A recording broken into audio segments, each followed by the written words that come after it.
Again, test recording numero 3. 1, 2, 3, Nico, sex. I can't, no, I cannot, we cannot start the night like that. We can't. The world's arduous climb towards harmony is nearly over, and the only thing in its way is you.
Hello everyone, welcome to Creepy Castle, a game that I have gone out of my way on Twitter to say how much I adore.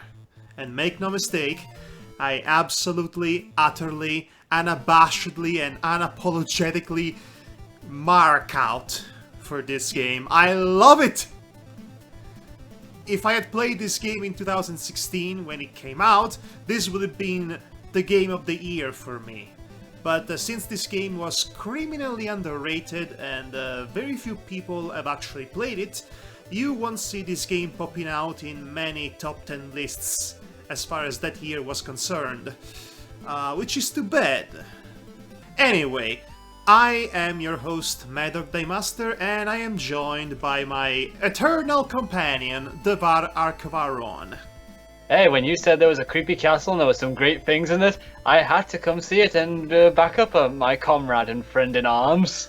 Well, here's the thing, my dear friend. Creepy Castle is a very deceptive name, a very deceptive title for this game. But then again, this whole game is very deceptive in nature and presentation, because it starts off as a very unassuming dungeon-crawling RPG, with the aesthetic presentation and the gameplay inspired from 8-bit computer games, such as the Amiga 200, which very few people grew up with, so there isn't really a nostalgia-based market for it, which might be one of the main reasons why it was not as popular as, say, something like Undertale was in its day. But actually it has mostly to do with poor marketing choices from what I've heard.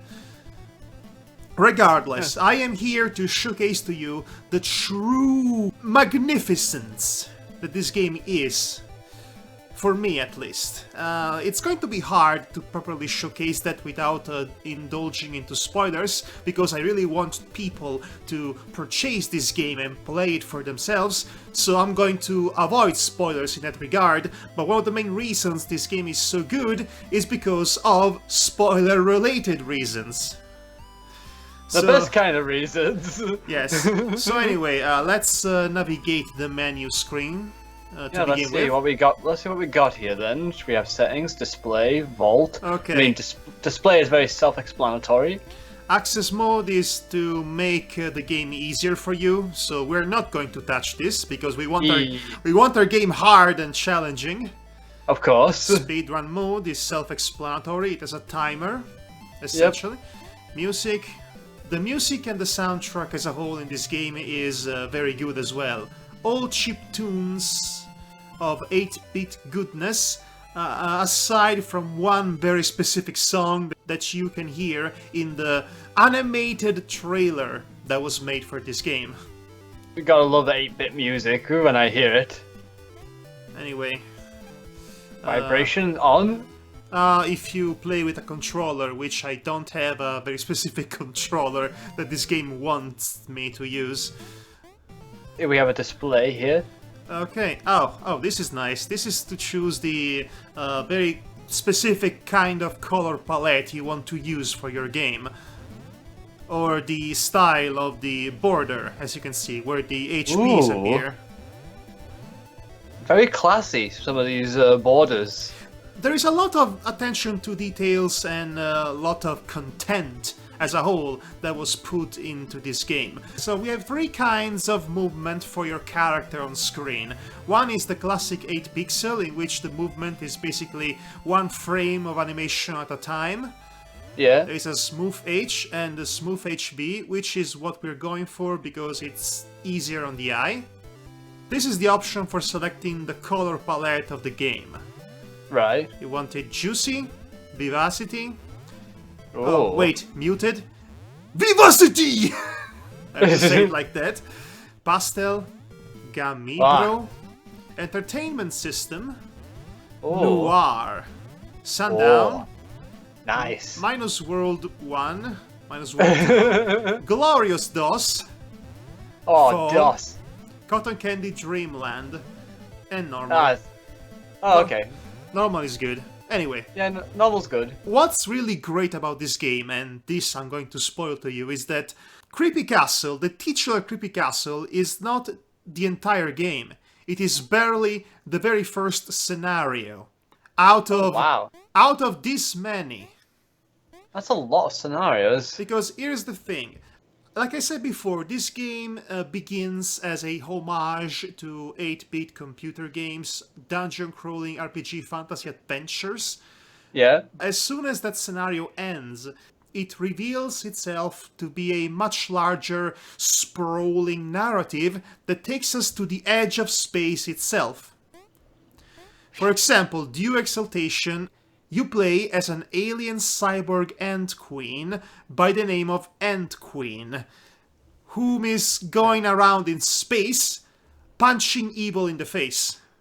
And all of these stories are connected with each other for a bigger narrative, which again involves something larger than it was initially established in story number 1. All except this one. This one is pretty much self-contained and also a chore to get through because it has a ridiculously large map that's really easy to get lost into. But it's not directly connected with the rest of the story. Creepy Castle.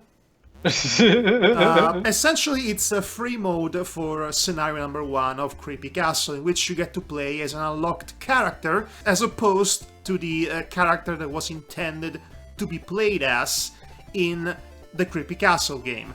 But what's really cool about this is that every character you play as in the free mode gets their own dialogue options. And look who have I unlocked to play in free mode. Let's see who. The Plague Knight. I actually did wonder if that was him, but I thought we got the Plague Knight in Creepy Castle. The Plague Knight from Shovel Knight. Wow, and I'll tell cool. you more. You can unlock Chica from Five Nights at Freddy's in this game. Oh gosh. And also the villain from Super Meat Boy. Oh wow. Oh wow indeed. Currently I'm in the process of replaying the free mode of Creepy Castle with this character. And I was surprised to learn that this character has his own story and his own mission within the walls of the castle. He is pretty much going through the same motions as the regular Creepy Castle game, but again, the unique dialogue options makes it feel like it's its own non-canon story amidst the regular canonic story. There is so much to do in this game, so many things to do and so many hours to be enjoyed in this game. And I could seriously go on and play this game forever if given the chance. Finally, I'm going to show to you how it all began with Creepy Castle. I will say this though, that I really like the way that all the tiles look like the box art from an Atari 2600 sort of cartridge. It's definitely going for an homage to 80s computer systems. I have never played any of those classic games, but I'll tell you what, this game is nothing quite like anything I've ever played in my life. That's quite a tall order. Oh. On the horizon, a castle like shadow becomes stone. From its walls seep tales of dark conspiracy within, and to investigate comes the vagrant swordsman Moth. Coming all this way had been an endeavor on its own, even for a soul of his wanderlust. But the real trial was only beginning, and though he was no stranger to happening upon the shady machinations of conspirators, little could he ever suspect the immense gravity of what would transpire in this Creepy Castle. I really had to read fast for this one.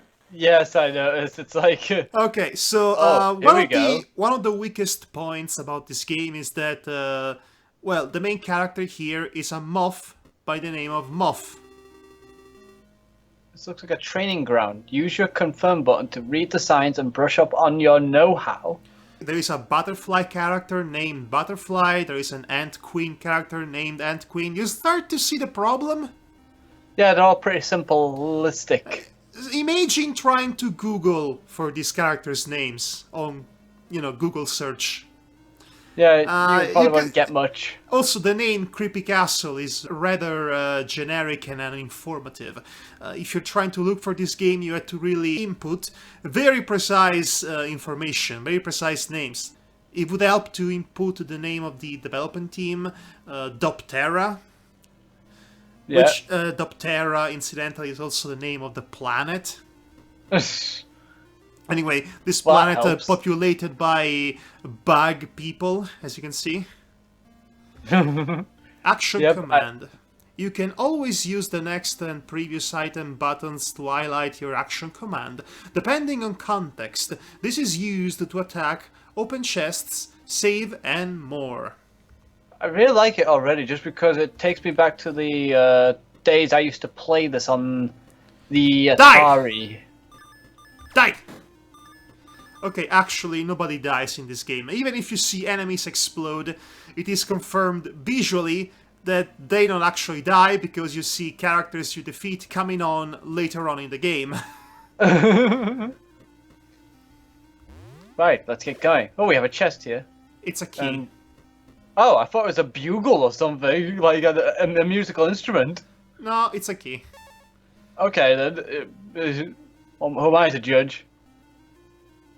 Using items. With the next and previous item buttons, you can highlight any item to use just like the action command.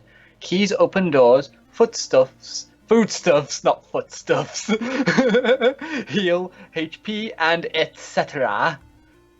I don't know why I was thinking of the Flintstones character. Yeah, that one episode where Barney and Fred went to... No, Wilma and Betty went to train under the tutelage of that racist stereotype of a martial artist.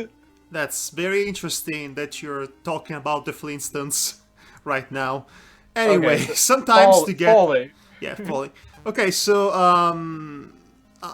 I'm going to show you what this game does gameplay-wise as we proceed.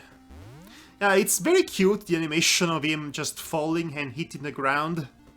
Of course, given the nature of this game, there is not such a thing as falling damage. Right, let's go up this Okay, step. so sometimes you get stuck into a back and forth action, as in turn-based attacking. You attack them, they attack you. Yes. That is just the very basics of combat. It gets more complex and more in-depth. Okay. Hey, a cross to save the progress. Yep. Oh, we have a little thing here. Hey Lock. there, I'm Locke. I'm looking for a certain key. I can tell you about the different kinds of keys. Golden keys like this one are used to open normal doors. Okay, Hey, he's helpful. you will find this little bugger throughout the game, just in the most unpredictable places, telling you about the key he has yet to find. Okay, I Okay. guess we have to go down this ladder here. This And is we have a ju- door.